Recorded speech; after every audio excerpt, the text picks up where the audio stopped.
ដើម្បីបង្កើនប្រសិទ្ធភាពនិងពន្លឿនការងាររៀបចំប្លង់គោលនៃការប្រើប្រាស់ដីក្រសួងរៀបចំដែនដីនគររូបពាណិជ្ជកម្មនិងសំណង់និងធនាគារអភិវឌ្ឍអាស៊ីហៅកាត់ថា ADB បានរៀបចំសិក្ខាសាលាមួយកាលពីថ្ងៃទី18ខែធ្នូឆ្នាំ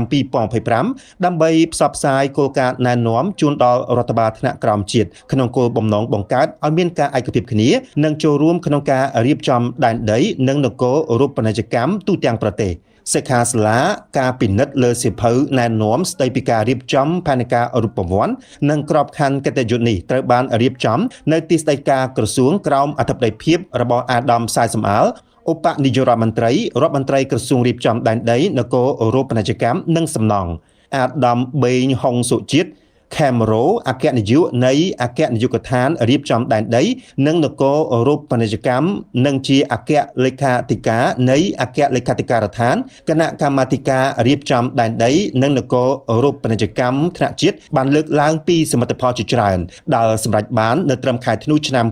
2025ក្នុងនោះរួមមានបច្ចុប្បន្នភាពសេចក្តីព្រៀងសិភៅណែនាំស្តីពីការរៀបចំផែនការរៀបចំដែនដីថ្នាក់ខេត្តបច្ចុប្បន្នភាពសេចក្តីព្រៀងសិភៅណែនាំស្តីពីការរៀបចំប្លង់គោលប្រើប្រាស់ដីរាជធានីក្រុងស្រុកខណ្ឌនិងរបាយការណ៍លទ្ធផលនៃការពិនិត្យឡើងវិញលើស្ថានភាពនៃការអនុវត្តលិខិតបទដ្ឋានកិត្តិយសក្នុងវិស័យរៀបចំដែនដីនិងនគររូបពាណិជ្ជកម្មសមិទ្ធផលការងារទាំងនេះពិតជាបានរួមចំណែកយ៉ាងសំខាន់នៅក្នុងការធ្វើឲ្យប្រសើរឡើងនូវប្រសិទ្ធភាពនៃការងាររៀបចំដែនដីនិងនគររូបពាណិជ្ជកម្មតាមរយៈការណែនាំក្នុងដំណើរការរៀបចំផែនការតម្រង់ទិសនិងគ្រប់គ្រងការអភិវឌ្ឍទាំងនៅកម្រិតថ្នាក់រាជធានីខេត្តក្រុងស្រុកនិងខណ្ឌក្នុងឱកាសនោះអាដាមឧបនាយករដ្ឋមន្ត្រីសាយសំអាលបានចាត់ទុកការផ្សព្វផ្សាយនេះគឺជាការបោះជំហានថ្មីមួយទៀតដ៏មានសារៈសំខាន់ហើយក៏ជាជំហានយុទ្ធសាស្ត្ររបស់ក្រសួងរៀបចំដែនដីនគររូបពាណិជ្ជកម្មនិងសំណង់អាដាមឧបនាយករដ្ឋមន្ត្រីបានបញ្ជាក់ថា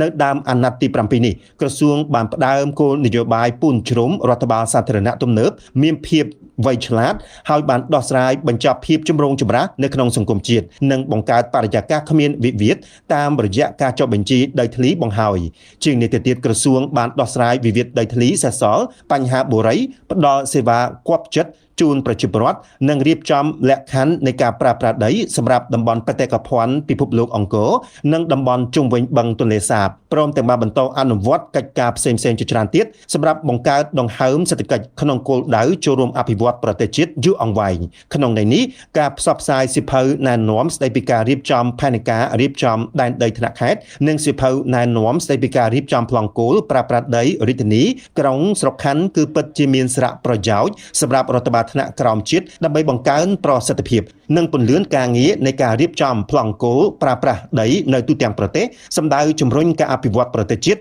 ឲ្យរីកចម្រើន